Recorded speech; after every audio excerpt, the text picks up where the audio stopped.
Hello, നമുക്കിന്ന് രുചികരമായൊരു chicken കറി ഉണ്ടാക്കിയാലോ.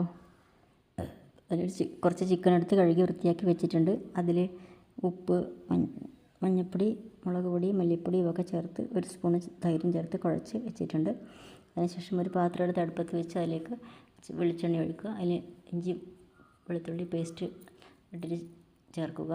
അതിനുശേഷം സവോള വഴറ്റിയതിന് ശേഷം തക്കാളി ഇട്ട് നമുക്ക് യോജിപ്പിക്കാം.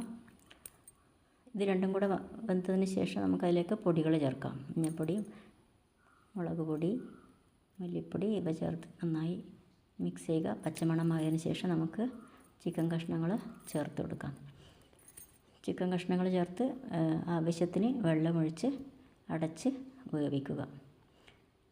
വെന്തതിന് ശേഷം നമുക്ക് അതിലേക്ക് ഗരം മസാലപ്പൊടി, കുരുമുളക് പൊടി, കറിവേപ്പില ഇവയൊക്കെ ചേർത്ത് തയ്യാറാക്കാവുന്നതാണ്.